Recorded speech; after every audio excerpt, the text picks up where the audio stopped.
रब खाता रब खाता रब खाता रब खाता।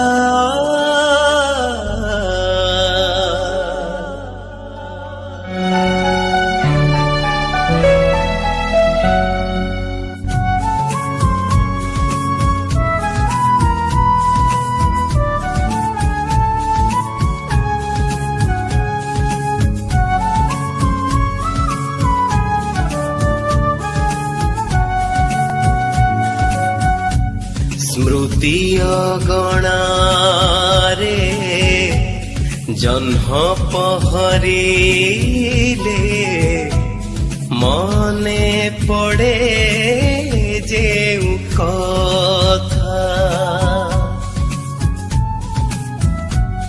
सबुज बनरे निया लागी गले मने पड़े जेउ कथा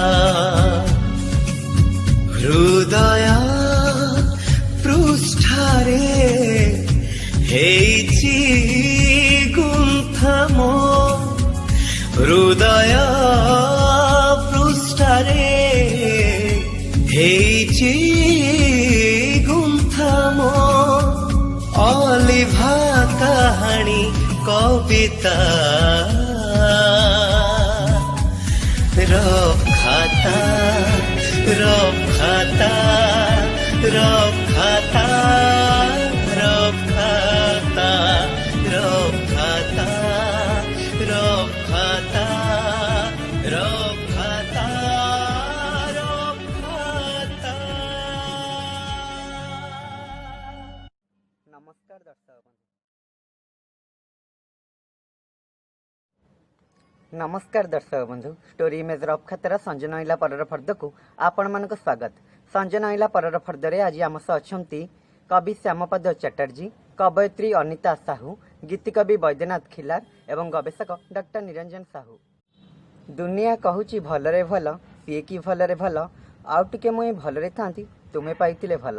हाँ आज्ञा ए कथा मु कहूनी ए कथा कहिसंती आम गीतिकवि बैद्यनाथ खिलार। आसंतु सुनिबा तांका कविता प्रेम प्रिया आ प्रणय को नहीं। बैद्यनाथ खिलार चौद्वार शंकर मो गीति कवितार शिरोनामा देहमुक्ति। आज टिके मते छुई दे चली जाओ काली पछे मु एका एका निभि जीवी जीवार बेले पाखरे रहीता टिके मला परे मु एका एका चली जीवी घड़िए केवल मो पाई गछ हुओ मेघखंड परी मो परे भासी जाओ आज टिके दियो तुमरी देहर छाई काली तुम छता न खोलिब पछे नाही वर्षारे एका मु भिजी भिजी चली जीवी आज टिके मते छुई दे चली जाओ काली पछे मु एका एका चली जीवी आज बंचिबारे रंग टिके भरी दियो सुना सुरेई सोमरस बाढ़ी दियो काली कथा किए देखिछि जानिछि कह आज जीवन को निशा निशा करी दियो टलमल हेले निजको संभाली नेबी तुम ही तो मोर भोग भाग्यर देवी तुम इच्छा मु जीवथि मरुथि तुम्हें तो अंधार अरणा अरण्य गंधा देह मुक्ति मोर तुम चरण रे बंधा आत्मार कथा मु नर्करे संभाली देवी। कविता हेउ कि गल्प रंगमंच हेउ कि दूरदर्शन सबुठी शुणा मिले जार स्वर से हेउचंती श्यामपद चटर्जी। तेबे आसंतु शुणा संजय नईला परर फर्दरे तांकर एक गल्प। गल्प शेष शिवरंजनी। भड़ा घर खंडे खोजी खोजी क्लांत हो पड़े युव कलाकार सौरभ और सुकांत। सौरभ बंशीवादक आउ सुकांत बजाय बेहला। से दिन रविवार सकाळ 10टा बाजी थाए। घर खोजी खोजी से पहुंची सत्यनगर रे। जड़े प्राय 75 वर्षर वृद्ध दुकान रु किसी सौदा किणी फेरुछंती। हठात ସୌରଭ ପଚାରିଲା, ମଉସା ଏଠି ପାଖାପାଖି କେଉଁଠି ଘର ଖାଲି ଅଛି କି? ଆମେ 2 ଜଣ ଭଡ଼ା ନେଇଥାନ୍ତୁ। ବୃଦ୍ଧ ଜଣକ ଟିକେ ଭାବିଲେ ଓ ତାପରେ କହିଲେ, କେମିତିଆ ଘର ଖୋଜୁଛ ତୁମେମାନେ? ସୁକାନ୍ତ କହିଲା, ଗୋଟେ ରୁମ୍, ଛୋଟ ରୋଷେଇ ଘରଟେ ଥିବ ଆଉ ବାଥରୁମ୍ଟିଏ ଥିବ, ବାସ୍ ଏତିକି ହେଲେ ଚଳିବ। ବୃଦ୍ଧ ପଚାରିଲେ, ଆଚ୍ଛା ତୁମେ ଦୁହେଁ କ'ଣ କର? ଆମେ ଦୁହେଁ କଳାକାର। ମୁଁ ବଂଶୀ ବଜାଏ ଆଉ ସେ ବେହେଲା ବଜାଏ।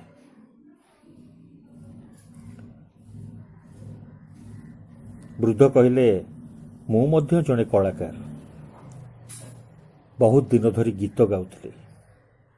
ବୟସ ବଢ଼ିଗଲା ପରେ ମୋତେ ଡାକ୍ତର ଗୀତ ଗାଇବା ପାଇଁ ମନା କରିଦେଲେ ଆଉ ଚେତାବନୀ ମଧ୍ୟ ଦେଇଦେଲେ ଯେ ଆଉ ଗୀତ ଗାଇଲେ ପ୍ରାଣ ପ୍ରତି ବିପଦ ଅଛି।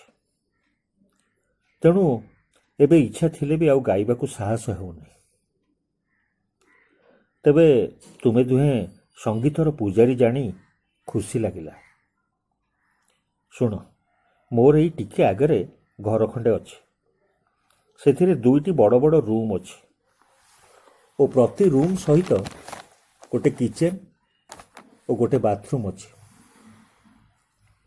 ମୁଁ ଏବେ ଭିତର ରୁମ୍ଟାରେ ରହୁଛି ଏବଂ ସେଇ ରୁମ୍ର କିଚେନ୍ ଆଉ ବାଥରୁମ୍ ମୁଁ ବ୍ୟବହାର କରୁଛି। ବାହାର ରୁମ୍ଟା ଓ ତା ସହିତ ସଂଲଗ୍ନ କିଚେନ୍ ଆଉ ବାଥରୁମ୍ ଖାଲି ପଡ଼ିଛି। ମୁଁ ସେ ଘର ଭଡ଼ା ଦେବାକୁ ଚାହୁଁନଥିଲି, ତେଣୁ ଆଜି ଯାଏ ଖାଲି ପଡ଼ିଛି। ତୁମେ ଦୁହେଁ କଳାକାର ବୋଲି ଜାଣିଲା ପରେ ତୁମକୁ ସେ ଘର ଭଡ଼ା ଦେବି ବୋଲି ଭାବୁଛି, ଅବଶ୍ୟ ଯଦି ତୁମର ପସନ୍ଦ ହୁଏ। ୟା ଭିତରେ 3 ଜଣ ଯାକ ବୃଦ୍ଧଙ୍କ ଘର ପାଖାପାଖି ପହଞ୍ଚି ଯାଇଥିଲେ। ବୃଦ୍ଧ ତାଲା ଖୋଲି ଘର ଭିତରକୁ ପଶିଲେ ଓ ସେଇ 2 ଜଣଙ୍କୁ ଭିତରକୁ ଡାକିଲେ। ଏଇ ଦେଖ, ଏଇଟା ବାହାର ଘର, ବାଁ ପଟେ ଦେଖ ଗୋଟେ କିଚେନ୍ ଆଉ ଡାହାଣ ପାଖରେ ଏଇଟା ବାଥରୁମ୍। ତାପରେ ଏଇଟି ହେଲା ଭିତର ପାଖର ରୁମ୍ ଯେଉଁଠି ମୁଁ ଏବେ ରହୁଛି। ତାର ମଧ୍ୟ ବାଁ ପଟେ କିଚେନ୍ ଆଉ ଡାହାଣ ପଟେ ବାଥରୁମ୍। ତୁମେ ଚାହିଁଲେ ଏଇ ବାହାର ପଟ ଘରଟା ନେଇପାର। ସୁକାନ୍ତ ଖୁସିରେ ଗଦଗଦ ହେଇ କହିଲା, ହଁ ମଉସା, ଆମେ ନେବୁ। ସୌରଭ ପଚାରିଲା, ମଉସା ଭଡ଼ା କେତେ ଦେବୁ? ବୃଦ୍ଧ କହିଲେ, ମୋର ତ ଘର ଭଡ଼ା ଦେବାର ହିଁ ନଥିଲା, କେବଳ ତୁମେ ସଙ୍ଗୀତିଆ ଲୋକ ବୋଲି ଦଉଛି। ତୁମେମାନେ କୁହ ତୁମେ କେତେ ଭଡ଼ା ଦେଇପାରିବ? ସୁକାନ୍ତ କହିଲା, ସିଏ 1000 ଆଉ ମୁଁ 1000, ଏମିତି 2000 ଟଙ୍କା ଦେଇପାରିବୁ। ବୃଦ୍ଧ କହିଲେ, ଠିକ୍ ଅଛି, ତେବେ ତୁମେ କେବେଠୁ ସିଫ୍ଟ କରିବ? ସୌରଭ କହିଲା, ଆମର ତ ବେଶୀ ଜିନିଷପତ୍ର ନାହିଁ, ଆପଣ ଅନୁମତି ଦେଲେ ଆମେ ଏବେ ମାନେ ଘଣ୍ଟାଏ ଭିତରେ ଆସିଯିବୁ। ବୃଦ୍ଧ କହିଲେ, ତେବେ ଆସ। ସୁକାନ୍ତ ପକେଟରୁ 2000 ଟଙ୍କା ବାହାର କରି ମଉସାଙ୍କୁ ଦେଇ କହିଲା, ଏଇ ନିଅନ୍ତୁ ମଉସା, 1 ମାସର ଆଡ଼ଭାନ୍ସ। ବୃଦ୍ଧ ଅଳ୍ପ ହସି ଟଙ୍କା ରଖିଲେ। ସେଇଦିନ ସନ୍ଧ୍ୟା 7ଟା। ସୌରଭ ଓ ସୁକାନ୍ତ ବସି ଯୁଗଳବନ୍ଦୀ ଅଭ୍ୟାସ କରୁଛନ୍ତି। ଭିତର ରୁମ୍ରୁ ବୃଦ୍ଧ ବାହାରି ଆସି କହିଲେ, ବାଃ, ତମେ 2 ଜଣ ତ ବହୁତ ବଢ଼ିଆ ବଜଉଛ। ଦିନ ଥିଲା ମୁଁ ହିନ୍ଦୀ ସିନେମା ଗୀତ ଗାଇ ବହୁତ ପୁରସ୍କାର ପାଇଛି। ଏବେ ତ ମୋତେ ଗାଇବା ମନା, ତେଣୁ ଆଉ ଗାଉନି, କିନ୍ତୁ ମୁଁ ନିଶ୍ଚୟ ଦିନେ ତମକୁ ମୋ ଗୀତ ଗାଇକି ଶୁଣେଇବି। ସୌରଭ ଓ ସୁକାନ୍ତ ଅଳ୍ପ ହସିଲେ। ସେମାନେ ବୃଦ୍ଧଙ୍କର ଏଇ ଗାଇବା କଥାଟା ଠିକ୍ ମାନି ନେଇ ପାରୁନଥିଲେ। ହଁ, ବାଥରୁମ୍ ସିଙ୍ଗର ହେଇଥିବେ, ଆମ ବଜେଇବା ଦେଖି ଟିକେ ଅଧିକ ପୁଲକିତ ହେଇ ଗପି ଦେଉଛନ୍ତି ବୋଧେ। ପ୍ରାୟ ମାସେ ପାଖାପାଖି ବିତିଗଲାଣି। ଯେତେବେଳେ ବି ସୌରଭ ଓ ସୁକାନ୍ତ ଅଭ୍ୟାସ କରନ୍ତି, ବୃଦ୍ଧ ଆସି ସେମାନଙ୍କ ପାଖରେ ବସନ୍ତି ଆଉ କୁହନ୍ତି, ମୁଁ ଯେତେବେଳେ ଗାଉଥିଲି ମୋତେ ମୁଖ୍ୟମନ୍ତ୍ରୀ ପୁରସ୍କାର ଦେଇଥିଲେ, ବହୁତ ଟଙ୍କା ରୋଜଗାର କରିଥିଲି। କେବଳ ଗୀତ ଗାଇ ଗାଇ ସେଇ ପଇସାରେ ଏଇ ଘର ଖଣ୍ଡିକ ମଧ୍ୟ କରିଥିଲି। ବୃଦ୍ଧଙ୍କ କଥା ଶୁଣି ଦୁହେଁ କେବଳ ଟିକେ ହସି ଦିଅନ୍ତି। ତାଙ୍କ ହସ ଦେଖି ବୃଦ୍ଧ କୁହନ୍ତି, ତୁମର ବିଶ୍ୱାସ ହେଉନି ନା?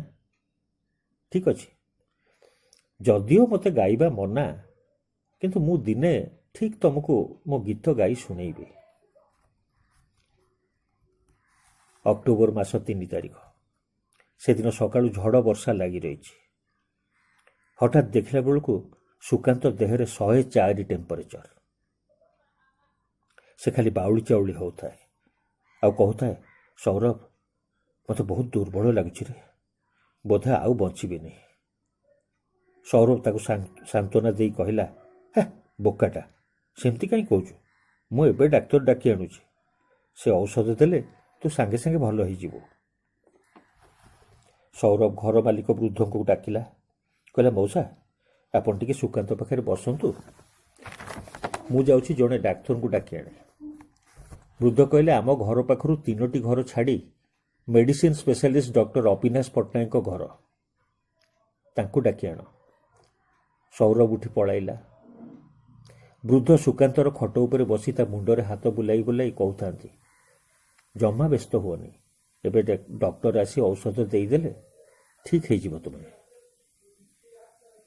ସୁକାନ୍ତ ଅସ୍ପଷ୍ଟ ଭାଷାରେ କହିଲା, ମଉସା, ସେଠି ଗୋଟେ ଟେପ୍ ରେକର୍ଡର ଅଛି, ଆଉ ତା ପାଖରେ ଗୁଡ଼ାଏ କ୍ୟାସେଟ୍ ଅଛି। ସେଥିରୁ ବାଛି ରାଗ ଶିବରଞ୍ଜନୀ ଉପରେ ଆଧାରିତ ଯେକୌଣସି ଗୋଟେ ଫିଲ୍ମ ଗୀତ ଲଗାନ୍ତୁ। ମୋତେ ଶିବରଞ୍ଜନୀ ରାଗ ବହୁତ ଭଲ ଲାଗେ। ସେଇ ରାଗ ଉପରେ ଆଧାରିତ ଗୀତ ଶୁଣିଲେ ମୋ ଦେହ ଭଲ ହେଇଯିବ ମଉସା। ମଉସା ତରତର ହେଇ କ୍ୟାସେଟ୍ ଗୁଡ଼ାକ ଖୋଜି ପକାଇଲେ। ଶେଷରେ ଏକ ଦୁଜେ କେ ଲିଏ ସିନେମାର ତେରେ ମେରେ ବିଚ୍ ମେ कैसा है बंधन ଗୀତଟି ପାଇଲେ ଆଉ କହିଲେ, ମୁଁ ତେରେ ମେରେ ବିଚ୍ ମେ कैसा है बंधन ଗୀତଟି ଲଗାଉଛି। କିନ୍ତୁ ଦୁର୍ଭାଗ୍ୟ। ମଉସା ବିରକ୍ତ ହୋଇ କହିଲେ, ଯା, ଭାଗ୍ୟଟା ଖରାପ। ଏଇ ଝଡ଼ ବର୍ଷା ପାଇଁ ତ ସକାଳୁ ଲାଇନ୍ ନାହିଁ। ସେତିକିବେଳେ ସୌରଭ ଡାକ୍ତରଙ୍କୁ ନେଇ ଘରେ ପଶିଲା। ଡାକ୍ତର ସୁକାନ୍ତକୁ ଦେଖିଲେ, ନିଜ ଆଟାଚିରୁ ଔଷଧ ମଧ୍ୟ ବାହାର କରି ଦେଲେ ଓ ସୌରଭକୁ କହିଲେ, ଏଇ ଟ୍ୟାବଲେଟଟା ଦିନକୁ 3ଟା ଦେବ, ଆଉ ଏଇଟା ରାତିରେ ଶୋଇଲା ବେଳକୁ ଗୋଟାଏ। ସୁକାନ୍ତ କିନ୍ତୁ ଛଟପଟ ହେଉଥାଏ ଆଉ ଅସ୍ପଷ୍ଟ କଣ୍ଠରେ କହୁଥାଏ, ପ୍ଲିଜ୍ ଶିବରଞ୍ଜନୀ ଗୀତ ଲଗାଅ, ସେଇଟା ହିଁ ମୋର ଔଷଧ।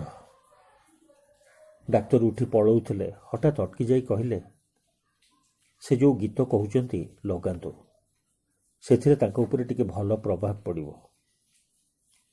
ମଉସା କହିଲେ, ସାର୍, ସକାଳୁ ପରା ଲାଇନ୍ ନାହିଁ, ମୁଁ କ୍ୟାସେଟ୍ ବାଛିକି ରଖିଛି, କିନ୍ତୁ ଟେପ୍ ରେକର୍ଡର ଚଲାଇ ପାରୁନି। ଡାକ୍ତର କହିଲେ, ହଉ ଠିକ୍ ଅଛି, ଏଇ ଔଷଧଟା ଦେଇଦିଅନ୍ତୁ, ମୁଁ ପୁଣି ସନ୍ଧ୍ୟା 7ଟା ବେଳେ ଆଉ ଥରେ ଦେଖିଯିବି। ଡାକ୍ତର ଚାଲିଗଲେ। ସୌରଭ ବହୁ କଷ୍ଟରେ ସୁକାନ୍ତକୁ ମେଡିସିନଟା ଖୁଆଇଲା।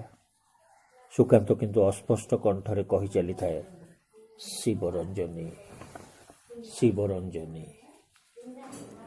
ସନ୍ଧ୍ୟା 7ଟା। ଡକ୍ଟର ଆସିଲେ। ସୁକାନ୍ତକୁ ପରୀକ୍ଷା କଲେ ଓ କହିଲେ, ଆଶ୍ଚର୍ଯ୍ୟର କଥା, 2ଟା ମେଡିସିନ ଖାଇଲା ପରେ ବି ଟେମ୍ପରେଚର କମୁନି। ତାପରେ ପଚାରିଲେ, ଆଚ୍ଛା ସୁକାନ୍ତ ବାବୁ, କେମିତି ଲାଗୁଛି? ସୁକାନ୍ତ ବହୁ କଷ୍ଟରେ କହିଲା, ସାର୍, ଶିବରଞ୍ଜନୀ ଉପରେ ଆଧାରିତ ଗୀତଟିଏ ଯଦି ଆଜି ରାତି ଭିତରେ ନ ଶୁଣିପାରେ, ତେବେ କାଲି ସକାଳୁ ଆଉ ମୁଁ ନଥିବି। ଡକ୍ଟର କହିଲେ, ବୁଝିଲେ ସୌରଭ ବାବୁ, ଯେହେତୁ ତାଙ୍କ ମୁଣ୍ଡରେ ପଶିଯାଇଛି ଯେ ଶିବରଞ୍ଜନୀ ଉପରେ ଆଧାରିତ ଗୀତ ନ ଶୁଣିଲେ ସେ ଆଉ ରହିବେନି, ତେଣୁ ଔଷଧ ବି କାମ କରୁନି। ଏନିୱେ, ରାତିରେ ଆଉ ଗୋଟେ ଟ୍ୟାବଲେଟ୍ ଦିଅନ୍ତୁ, ମୁଁ ସକାଳୁ ପୁଣି ଆସିବି। ଏହା କହି ଡକ୍ଟର ଚାଲିଗଲେ। ସୁକାନ୍ତ କିନ୍ତୁ କେବଳ ଅସ୍ପଷ୍ଟ କଣ୍ଠରେ ଶିବରଞ୍ଜନୀ, ଶିବରଞ୍ଜନୀ କହି ଚାଲିଥାଏ। ସୌରଭ ଓ ମଉସା ତା ପାଖରେ ବସିଥାନ୍ତି। କିଛି ସମୟ ବିତିଗଲା। ସୁକାନ୍ତ ମଧ୍ୟ ଶୋଇପଡ଼ିଥାଏ। ହଠାତ୍ ସୁକାନ୍ତ ନିଦରୁ ଉଠି ପଚାରିଲା, ଆରେ ସୌରଭ, କେତେଟା ବାଜିଲା ଦେଖିଲୁ? ସୌରଭ କହିଲା, ରାତି 2:30 ହେଲାରେ ଭାଇ।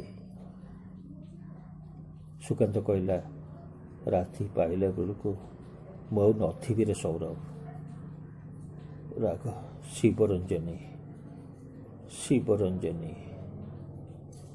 ମଉସା ହଠାତ୍ କହିଲେ, ଆଚ୍ଛା ଶିବରଞ୍ଜନୀ ଉପରେ ଆଧାରିତ ଗୀତଟିଏ ଶୁଣିବ ତ? ମୁଁ ତେରେ ମେରେ ବିଚ୍ ମେ कैसा है बंधन ଗୀତଟି ଗାଉଛି, ଶୁଣ। ମଉସା ଗୀତଟି ଗାଇବାକୁ ଆରମ୍ଭ କଲେ। ଲାଗୁଥାଏ ସତେ ଯେମିତି SP ବାଲସୁବ୍ରମଣ୍ୟମ ନିଜେ ଗାଉଛନ୍ତି। କି ଚମତ୍କାର ଗାୟନ! ସୌରଭ ନିଜ କାନକୁ ବିଶ୍ୱାସ କରିପାରୁନଥାଏ। ଗୀତଟି ଯେମିତି ସରିଛି, ସୁକାନ୍ତ ମୁହଁରେ ଟିକେ ହସ ଫୁଟିଲା ଏବଂ ସେ ବେଶ ଭଲ କଣ୍ଠରେ କହିଲା, ସୌରଭ, ମୁଁ ଆଉ ମରିବିନି ରେ। ମଉସା ମୋତେ ବଞ୍ଚେଇ ଦେଲେ।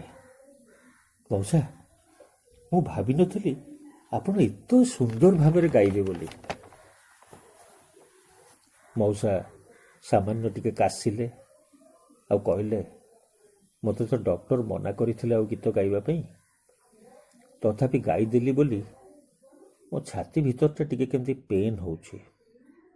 ଏନିୱେ ସୌରଭ, ମୋତେ ଲାଗୁଛି ଆଉ ଚିନ୍ତା କରିବାର କିଛି ନାହିଁ। ସୁକାନ୍ତ ରାତି ପାହିଲା ବେଳକୁ ପୁରା ଠିକ୍ ହେଇଯାଇଥିବ।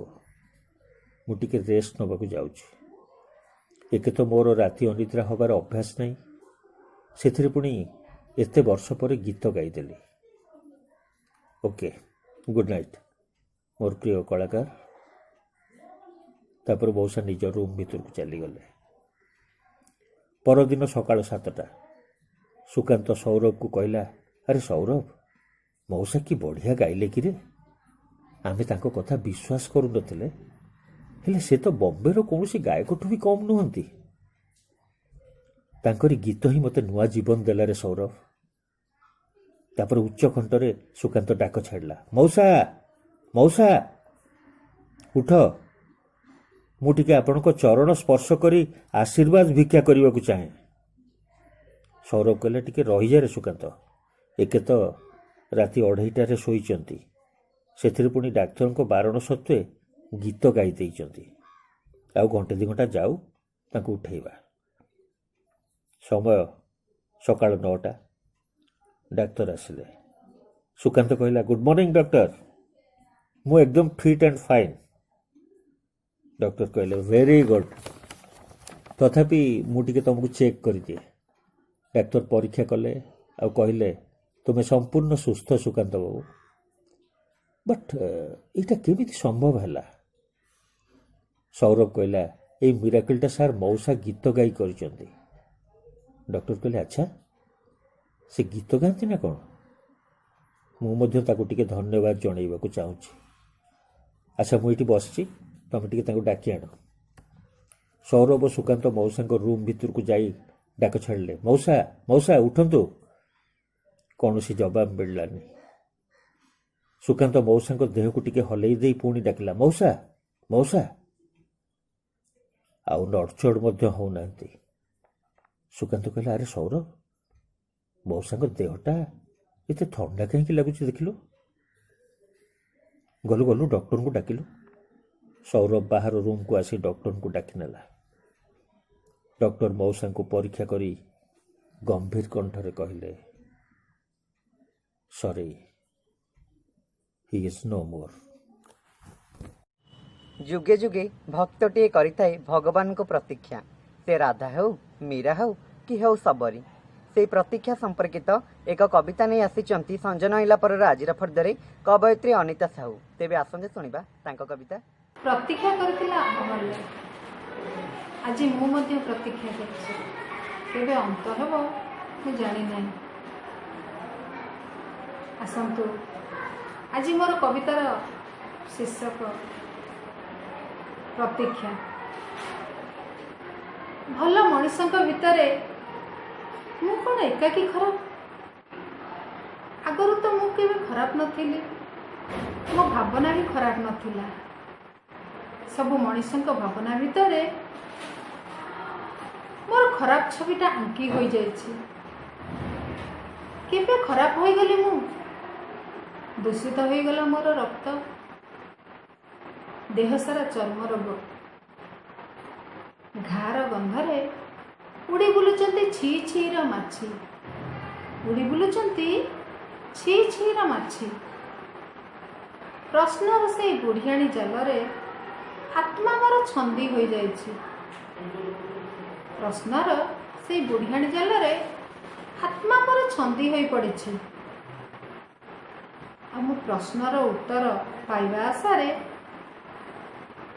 ଜୀବନର ଶେଷ ମୁହୂର୍ତ୍ତ ପର୍ଯ୍ୟନ୍ତ ଅପେକ୍ଷା କରି ମୁଁ ବସିଛି। ଅପେକ୍ଷା କରି ମୁଁ ବସିଛି ଯେମିତି ଅଗ୍ନାଗ୍ନି ଆଶ୍ରମ ମାଟିରେ ଅପେକ୍ଷା କରି ପଡ଼ିଥିଲା ସେଇ ପଥର। ଯେମିତି ଅଗ୍ନାଗ୍ନି ଆଶ୍ରମ ମାଟିରେ ଅପେକ୍ଷା କରି ପଡ଼ିଥିଲା ସେଇ ପଥର। परम पवित्र पुरुषोत्तम क्षेत्रर महिमा महात्म्य संपर्क वर्णना करुचंती संजनईला परर फर्दरे गवेषक डॉक्टर निरंजन साहू। तेबे आसंते सुनिबा तांकर आजिर आलोचना। नीलाचल निवासाय नित्याय परमात्मने बलभद्र सुभद्राभ्यां जगन्नाथाय ते नमः। जय जगन्नाथ। महाप्रभु श्री जगन्नाथंकर एड़े विराटत्व श्रीक्षेत्र पुरुषोत्तम क्षेत्र शंख क्षेत्र श्रीमंदिर प्रतिष्ठा पूर्वर महाप्रभु श्री जगन्नाथ उद्देश्य जेते सबू आविर्भूत होती से सबू को जानिले आम जापर महाप्रभु श्री जगन्नाथ केते विराट आसे स्वयं केते कोटि जीव कूटस्थ एवं तंकर जो पराकाष्ठा तंकर जो परात्परता से संपर्क आम बुझीपर आम भावुवे काठर दिया कान धरुचे आज्ञा आम भावुवा काठर दिया से आज्ञा दारू देवता दारू भाव में आविर्भूत होती ऐतिह्य तंकर परंपरा तंकर महात्म्य संपर्क जानिबा। प्रथम कथाटी मु कहिछि पूर्व भाग में कहिछि महाप्रभु चिन्मय प्रतिष्ठा चार जन ऋषि आचार्य हेले। शंख क्षेत्र में गोटी जड़े होउचंती मार्कंडेय आउ जड़े होउचंती अंगिरा महर्षि आउ जड़े होउचंती भृगु महर्षि आउ जड़े होउचंती कंडु महर्षि। यही चार जन आचार्य शंख क्षेत्र प्रतिष्ठा कले एवं यही चार जन व्यतीत चारि पंच महादेव रहिले।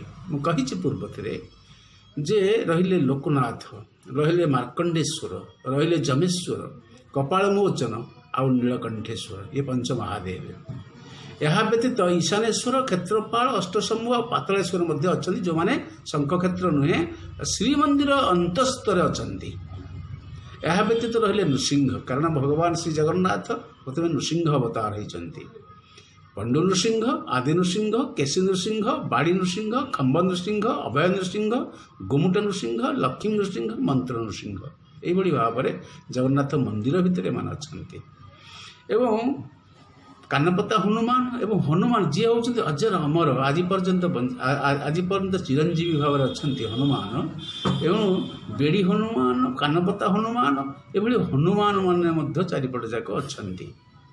आम प्रथमे शंख क्षेत्र बाहर परिक्रमा सारा आसवा भितर परिक्रमा को ये दुईटी कथा आगे आप शुणे आज्ञा शुणे निश्चित भाव में अनुरोध करुच्ची जे शुणे जे शंख क्षेत्र बाहर शंख क्षेत्र बाहर अर्थात मेघनाद पाचेरी बाहर किभली शंख क्षेत्र वैशिष्ट्य एवं शंख क्षेत्र भितर श्रीमंदिर भितर तांकर वैशिष्ट्य ए संपर्क कहबी। तेबे आउ गोटे कथा कहूँ देवी माने अच्छी देवी मान भितर कौ मैंने अच्छा आप धैर्य धरी शुणु आज्ञा संपर्क में गोटी गोटी करी कहबी। मंगला सर्वमंगला अर्धशोषिणी अलामचंडी कालरात्रि मरीचिका चंडरूपा बासेड़ी प्रमुख देवी। यह व्यतीत कोतामचंडी खंबकाली महाकाली झाड़ेश्वरी मशाणी चंडी बेढ़ाकाली एमाने काली हेले चंडी काली ମଙ୍ଗଳା ଆସିଲେ। ବାଟମଙ୍ଗଳା, ବିମଳା, କମଳା, ସାବିତ୍ରୀ, ଗାୟତ୍ରୀ, ଷଷ୍ଠୀ, ସରସ୍ୱତୀ, ଶୀତଳା, ଉତ୍ତରାୟଣୀ, ପୁଣି ବେଢ଼ା ବାହାରେ ରହିଲେ ରାମଚଣ୍ଡୀ, ହରଚଣ୍ଡୀ, ଅଲାମଚଣ୍ଡୀ, ବରାହୀ, ଚାମୁଣ୍ଡା, ଘାଟମଙ୍ଗଳା, ବାଙ୍କି ମୁହାଣ ରାମଚଣ୍ଡୀ, ମୁହାଣ ହରଚଣ୍ଡୀ, ଶ୍ୟାମାକାଳୀ, ଦକ୍ଷିଣକାଳୀ, ବଟକାଳୀ, ଗଛକାଳୀ, ବାଟମଙ୍ଗଳା, ଝାଡ଼େଶ୍ୱରୀ, ମରିଚାଇ, ନାରାୟଣୀ, ହାତଯୋଡ଼ି, 16 ପୁଅ ମା। ଏଇଭଳି ଭାବରେ ମା ମାନେ ଏଇ କ୍ଷେତ୍ରକୁ ଜଗିବେ। ଦେଖନ୍ତୁ ଆଜ୍ଞା, ଶାକ୍ତ କ୍ଷେତ୍ର ଭାବରେ ଇଏ ହେଉଛି ତାତ୍ତ୍ୱିକ ଅର୍ଥ। ଶାକ୍ତ କ୍ଷେତ୍ର ଭାବରେ ସମସ୍ତ ଶକ୍ତି ବିଦ୍ୟମାନ। ମହାପ୍ରଭୁ ସେମିତି କ'ଣ ସାମାନ୍ୟ ଯେ ପ୍ରତିଷ୍ଠିତ ହେବେ? ସମସ୍ତଙ୍କୁ ନେଇକିରି ଅଛନ୍ତି। ମହାଦେବ ମାନେ ଅଛନ୍ତି, ହନୁମାନ ମାନେ ଅଛନ୍ତି ଏବଂ ମା ଦେବୀ ମାନେ ମଧ୍ୟ ଅଛନ୍ତି। ଅଷ୍ଟଲିଙ୍ଗ ମଧ୍ୟ ଅଛନ୍ତି।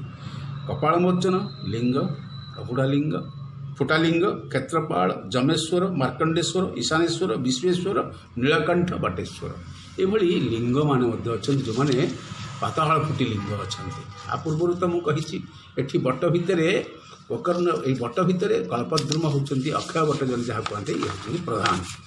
ତେଣୁକରି ଆମର ପ୍ରସଙ୍ଗ ଆସୁଛି ଯେ ଏତେ ଥାଇକିରି ମହାପ୍ରଭୁ ଶ୍ରୀ ଜଗନ୍ନାଥ ଏହି କ୍ଷେତ୍ରର ମାହାତ୍ମ୍ୟ ବୃଦ୍ଧି କରିଛନ୍ତି। କିପରି କୁହାହେଇଛି, ନୀଳାଦ୍ରି ମହୋଦୟରେ ଉଲ୍ଲେଖ ଅଛି ଯେ ଅନୈତ୍ୱାଥ ତ୍ୱଂ ଶୀଘ୍ରଂ ବିଶ୍ୱାବସୁଂ କଳ୍ପସଂ ପୁରା ମାଧବ ସେବା ଜ୍ଞାତ ଚ ବିଦ୍ୟାପତି ଦ୍ୱିଜଂ ଦାରୁମ ଭ୍ରାଞ୍ଚନେ ତତ୍ର ତ୍ୱେନି ଯୋଜ୍ୟ ନୃପୋତ୍ତମଃ ବଚସା ନାରଦସ୍ୟାସ୍ୟ ତତଃ ପୁଷ୍ପମୟେ ରଥେ।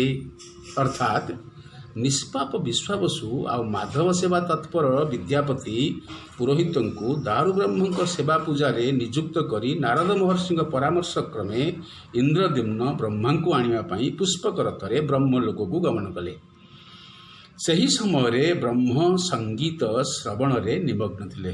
ବ୍ରହ୍ମା ସଙ୍ଗୀତ ଶ୍ରବଣ କରୁଥିଲେ ଯେତେବେଳେ ଇନ୍ଦ୍ରଦ୍ୟୁମ୍ନ ଯାଇଛନ୍ତି ପ୍ରତିଷ୍ଠା କରିବା ପାଇଁ, ଡାକି ଆଣିବା ପାଇଁ। ଏହି ଭିତରେ ଇନ୍ଦ୍ରଦ୍ୟୁମ୍ନକୁ ବହୁ କାଳ ପ୍ରତୀକ୍ଷା କରିବାକୁ ପଡ଼ିଲା। ଶେଷରେ ପ୍ରତୀକ୍ଷାର ଅନ୍ତ ଘଟିଲା। ବ୍ରହ୍ମାଙ୍କ ସହିତ ଇନ୍ଦ୍ରଦ୍ୟୁମ୍ନଙ୍କ ସାକ୍ଷାତ ହେଲା। ବ୍ରହ୍ମ ଇନ୍ଦ୍ରଦ୍ୟୁମ୍ନଙ୍କ ପ୍ରସ୍ତାବ କ୍ରମେ ପୁରୁଷୋତ୍ତମଙ୍କ ଶ୍ରୀମନ୍ଦିର ପ୍ରତିଷ୍ଠା କରିବାକୁ ସମ୍ମତି ଜଣାଇଲେ। ତେଣୁକରି ବ୍ରହ୍ମା ଆସୁଛନ୍ତି ମହାପ୍ରଭୁ ଶ୍ରୀ ଜଗନ୍ନାଥଙ୍କର ଶ୍ରୀମନ୍ଦିର ପ୍ରତିଷ୍ଠା କରିବା ପାଇଁ। ସାମାନ୍ୟ କଥା ଆଜ୍ଞା। ଆପଣ ଜାଣିଛନ୍ତି ବ୍ରହ୍ମା କିଏ? ପଦ୍ମଜୋନି ବିଷ୍ଣୁଙ୍କର ନାଭିକମଣ୍ଡଳରୁ ଯିଏ ସୃଷ୍ଟି ହେଇଛନ୍ତି, ପଦ୍ମଜୋନି ବ୍ରହ୍ମା, ସାବିତ୍ରୀ ଏବଂ ଗାୟତ୍ରୀ ଯିଏ, ସେ ହେଉଛନ୍ତି ବ୍ରହ୍ମା। ଇଏ ବ୍ରହ୍ମା ଆସୁଛନ୍ତି ପ୍ରତିଷ୍ଠା କରିବା ପାଇଁ। ଦେଖିଲେ, ଆମେ ଜାଣିଲେ 4 ଆଚାର୍ଯ୍ୟ, ବିଦ୍ୱାନ, ମହାନ, ମହର୍ଷି, ଏବଂ ଆମେ ଶୁଣିଲେ ପଞ୍ଚମହାଦେବ, ଆମେ ଶୁଣିଲେ ମଙ୍ଗଳା, କାଳୀ ଇତ୍ୟାଦି ଦେବୀମାନଙ୍କ ସମ୍ପର୍କରେ, ଏବଂ ତାପରେ ଶୁଣିଲେ ବ୍ରହ୍ମା ଆସି ଏହି କ୍ଷେତ୍ରକୁ ପ୍ରତିଷ୍ଠା କରିଥିଲେ। ଏଇଭଳି କ୍ଷେତ୍ର ହେଉଛି ଶ୍ରୀକ୍ଷେତ୍ର ଏବଂ ଏହି କ୍ଷେତ୍ରରେ ଶ୍ରୀ ଜଗନ୍ନାଥ ବିରାଜମାନ କରିଛନ୍ତି, ରତ୍ନସିଂହାସନରେ ବିରାଜମାନ କରିଛନ୍ତି। ଆମେ ଆସିବା ଏହା ପରେ ଯେ ରତ୍ନସିଂହାସନରେ ବିରାଜମାନ କରିଥିବା ମହାପ୍ରଭୁ ଶ୍ରୀ ଜଗନ୍ନାଥଙ୍କର କ'ଣ କିମ୍ବଦନ୍ତୀ ଅଛି, ତାଙ୍କ ସମ୍ପର୍କରେ ଆମେ ଜାଣିବା। କିଭଳି କିମ୍ବଦନ୍ତୀ, ତାଙ୍କର ସେବା ପୂଜା ଇତ୍ୟାଦି ଜାଣିବା। ଆମେ ତତ୍ପୂର୍ବରୁ ଜାଣିବା ଯେ ଶଙ୍ଖକ୍ଷେତ୍ର ଯେଉଁ ଚତୁଃପାର୍ଶ୍ୱରେ ଅଛନ୍ତି ବିଭିନ୍ନ ଦେବଦେବୀ ଅଛନ୍ତି, କ୍ଷେତ୍ର ଅଛି, ସେ କ୍ଷେତ୍ରମାନଙ୍କ ସମ୍ପର୍କରେ ଆଗ ଜାଣିବା। ତାପରେ ଆସିବା ମେଘନାଦ ପାଚେରୀକୁ ଏବଂ କୁର୍ମ ପାଚେରୀକୁ। ଏହି 2ଟି ପାଚେରୀ ଭିତରେ ଥିବା ଦେବଦେବୀ କିପରି ଅଛନ୍ତି, ସେମାନେ କି କାର୍ଯ୍ୟ କରୁଛନ୍ତି ମହାପ୍ରଭୁ ଶ୍ରୀ ଜଗନ୍ନାଥଙ୍କ ପାଇଁ, ସେ କଥା ମଧ୍ୟ ଆମେ ଜାଣିଲା ପରେ ଆସିବା ତାଙ୍କର ଆଖ୍ୟାୟିକାକୁ, ପୂଜା ଏବଂ ଅର୍ଚ୍ଚନା ଦିଗକୁ। ହେଲା, ତେବେ ଗୋଟିଏ କଥା ଆଉ ଗୋଟେ କହିବା, ମହାପୁରୁଷ ଅସ୍ତାହାନ୍ତ କିଭଳି ସ୍ତୁତି କରିଛନ୍ତି। ଆମେ ଏ କଥା ତ ମଧ୍ୟ ଚାଲୁ ରଖିଛେ। ଶ୍ରୀ ଜଗନ୍ନାଥଙ୍କ କଥା କହିବା ସହିତ ମହାପ୍ରଭୁ ଶ୍ରୀ ଜଗନ୍ନାଥ କିଭଳି ସ୍ତୁତି କରିଛନ୍ତି ତାହା ମଧ୍ୟ ପଦେ ଅନ୍ତତଃ ଆପଣ ଶୁଣନ୍ତୁ। ସମୟ ଏତେ ସ୍ୱଳ୍ପ। ଆମେ କହିଛେ ପୂର୍ବରୁ ସେ ହେଉଛନ୍ତି ଦୀନବନ୍ଧୁ। ଦୀନବନ୍ଧୁ କହିକରି ଆମେ କହିଥିଲେ ତାଙ୍କଠାରୁ ବନ୍ଧୁ କିଏ ଅଛି, ଏ କଥା କହିଥିଲେ ମୃଗୁଣୀର ସେ ଆରତରେ ଡାକୁଥିବା ମୃଗୁଣୀକୁ ଉଦ୍ଧାର କରିଥିଲେ। ମୃଗୁଣୀ ଆଜ୍ଞା କିଏ ଜାଣିଛନ୍ତି? ମୃଗୁଣୀ ହେଉଛି ଆତ୍ମା। ଆତ୍ମା ରୂପ ମୃଗୁଣୀ ଯେତେବେଳେ ଡାକ ପକେଇଛି, ମହାପ୍ରଭୁ ନିଜେ ଶ୍ଵେତ କଳ୍ପରୁ ଆସିଛନ୍ତି। ଏବଂ ଆଉ ଗୋଟିଏ କଥା ହେଇଛି ଯେ ତୁଳସୀ ମୂଳରେ ଆପଣ ଦେଖିଲେ ମଧ୍ୟ ମହାପ୍ରଭୁ ଶ୍ରୀ ଜଗନ୍ନାଥଙ୍କୁ ଦେଖିପାରିବେ। ତୁଳସୀର ଜଟ तुलसी मुकुट तुलसी भूषण होई तुलसी चौरा पासे अनाइले नील चक्र दिशुथाई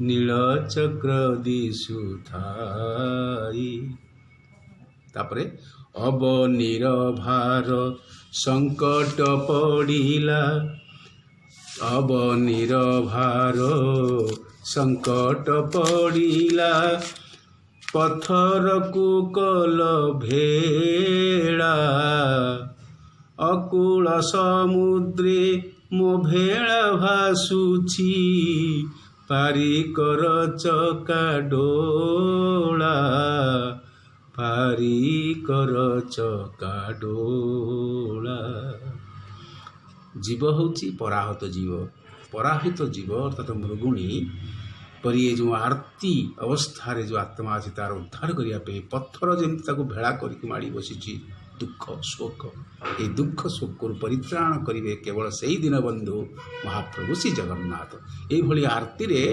दुख को जनाण भजन रे जनई महाप्रभु श्री जगन्नाथ उद्देश्य रे महापुरुष अच्युतानंद आम को शुणा आम तो आप जा शंख क्षेत्र परिक्रमा जय जगन्नाथ जय जगन्नाथ जय जगन्नाथ। अच्छा दर्शक बंधु आम रफखातर संजय नईला परर फर्द आपण मानकु केमिति लागुची मतामत दबाको अनुरोध आज मैं रहिली नमस्कार। तेबे आपनक मोबाइल रे कविता हेउ कि गल्प निजे पढ़ी आम व्हाट्सएप नंबर को पठांतु। आम व्हाट्सएप नंबर 7504422096 आउ थरे कहि दउछु 7504422096 आम जोगाजोग नंबर 9337286723 रफ खाता।